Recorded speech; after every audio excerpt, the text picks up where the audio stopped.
welcome to my channel. I'm very much unknown chocolate self. Today I'm going to speak about Shingeki no Bahamut, both of the seasons that had Virgin Soul and Genesis.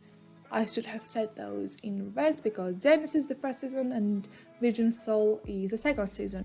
This anime adaptation is from a game, and that explains the amazing visuals, because when it comes to games, for one reason the visuals will be always top tier. I love the animation in Shingeki no Bahamut in both of the seasons, just beautiful. Shingeki no Bahamut has to do about action, demons, angels, gods, supernatural, sci-fi of course, and a lot of action. Not so much bloodshed, but a lot of action, some history plots, and especially in the first season we saw one particular historical character, which was of course Jeanne d'Arc, one of my favorite European heroes, because she was burnt because she wanted to protect her own country. Only because she was a female. Male supremacy again, back in the Middle Ages of course. Ugh. That's one thing that I will never really like what happened in our history, because it was not, a first time occurrence. It was something that always happened, especially with, accusing a woman as a witch and then burn her. That was literally a common thing back at the Middle Ages. The first season, Genesis, aired out October 6, 2014 and ended the same year, December 29, with 12 episodes, and it actually revolved around these three particular characters. In the first season, Genesis, the story revolves around the three particular characters, Favaro, Amira, and Kaisar, whatever his name is, this particular boy that has a Yankee hairstyle, and these three actually live in a world that demons are real, angels are real, gods in total are real, magic is real, but of course magic is persecuted as a witchcraft and something evil. What I say is essential. If you are going to watch or have you seen the series, you understand what I mean by it. And demons in this case, are the ones that humans fear, and we expect demons to do demon stuff that they always do. Demons do evil stuff, and so it goes on.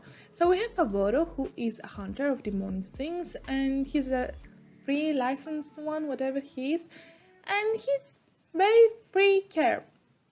And he is hunted by Caesar because Favaro betrayed him, or beat something, really don't remember. And Favaro, while he was running, he bumped into Amira, and now because of a kiss that happened, Favaro has a tail of the demon. That's one thing that was weird. But yes, in the first season there was a problem, and a very huge problem is that if Bahamut was going to be reawakened, everyone thought that he is going to be reawakened, then the world's going to be destroyed. It already happened once, and they felt that it's going to happen now, but in order for the Bahamut to revive, it needs a key. So Amira is literally half of the key to awaken that Bahamut, and she is going down, but I'll not say anything else. What I have to say about the first season, because I do not want to spoil anything serious for the ones that haven't seen, is that the animation is top tier. It was one of the best animations that I have seen at that time, literally. I don't think that you can see such a beautiful animation now. Every animation of course is unique, and that animation of that time at Genesis was very nice. I really liked it. Favaro was actually one of the characters that I really find funny and very enjoyable. Caesar for me was a little too uptight and too serious. Just loosen up a little, calm down. And Amira was a character with no personality. Technically, yes, a character with no personality. She was looking for her mother, or at least I think so. But for me, Amira really did not have any serious personality or any character development. Yes, I could understand how important she was for the plot and the story progression, but aside from that, nothing really else for Amira. For me, Favaro was like that main MC that always finds himself in trouble whenever he does not want to, and yes, Honestly, Favaro had a personality development which I really liked and felt sad, of course, at the end. But yes, it was nice. Some amazing fights, especially at the end. These fights were amazing. Jeanne d'Arc was one of my favorite characters in this anime. Like, God, did I love Jeanne d'Arc in this case. And of course, I felt sad when she was started to be persecuted for a witch. And just loved Jeanne d'Arc. The ending of the first season was very understandable and logical for me, something that I accepted, honestly, and I had no problem with it. And honestly, for the ones that are not very much interested to romance, I think it's enough for you to watch Genesis only and not Virgin Soul. If you are not interested to romance, I will not suggest for you to watch Virgin Soul because this one is now revolved around Nina. Azazel, if you remember that fallen angel from the first season, and then we have this one whose name I cannot pronounce. He is a king, Heinrich. Tarios, Chari, do not really remember, but yes, Tsar we are going to call him because that's how he also introduced himself to Nina, so yeah.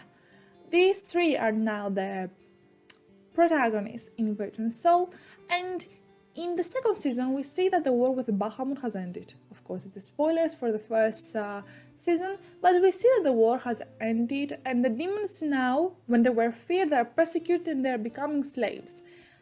Ooh, yes, dark. Very huge development, honestly. And now Nina is a freelance hunter that is, taking the place of Favor. Of course, we see sometimes Caesar and Jeanne d'Arc still in the picture, but they do not really play a huge role. We just see them in the anime walking around sometimes.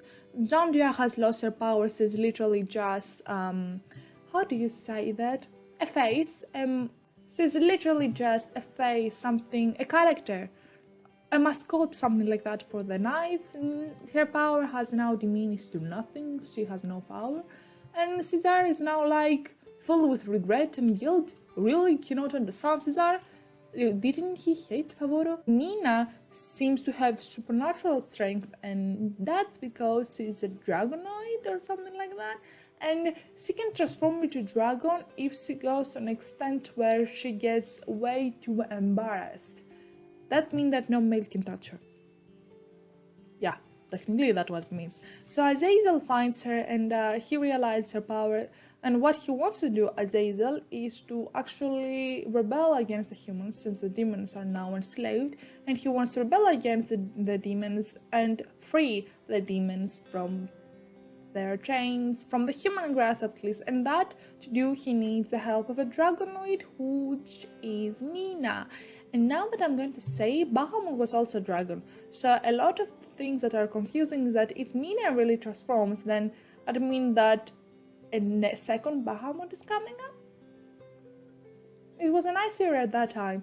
But Nina, when she found out about Char and, she fell in love with him. So now she is not getting embarrassed over simple male touches. She's getting embarrassed just to Char. I like the second season Virgin Soul, but I do not think that the same thing happened for the ones that were very into action and they enjoyed like 100% the first season. I think most of the people that watched the second season were like, okay, let's just watch it because there are some characters, because we like the first season. The second season was like not best in comparison with Genesis. I felt that Genesis and Virgin Soul should not be compared, but Genesis was definitely the best out of the second of the two seasons, and Virgin Soul was like a laid back thing, the same actions, the same mystery, the same whatever, but probably because now they focus in a female protagonist and in romantic feelings.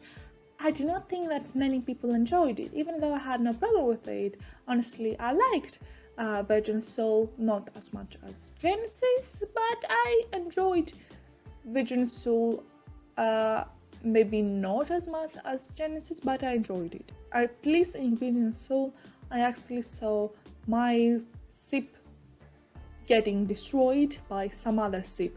I did not ship Nina and Char together. I shipped Nina and Azazel together. I really wanted to see that too. I really wanted to see those two end up together, but of course I did not see that. And of course I prefer to see some other ship actually getting sailed rather than see no ship. And I'm talking about Favaro and Amira. I really wanted those two to end up together, but of course I did not. Why would they get together? Tell me, why would they? I do not really want to compare Vision Soul and, Genesis, but Genesis was better than Vision Soul. That's what I have, because for me, Vision Soul might have been an 8 or a 7, but Genesis would have definitely be 8 or 9 for me. The Genesis might have not have much of character development, but it had some great fights, some great history backgrounds. Enjoyed Jean d'Arc a lot in that season. And then we have the Vision Soul, which Jean d'Arc is just a useless character, honestly. Caesar, who just walks around being a knight and trying to protect. He thinks he protects people, but he doesn't.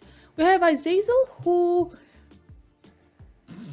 very interesting. It was nice to see him actually saw something more than he saw in Genesis, because in Genesis he was also a useless character.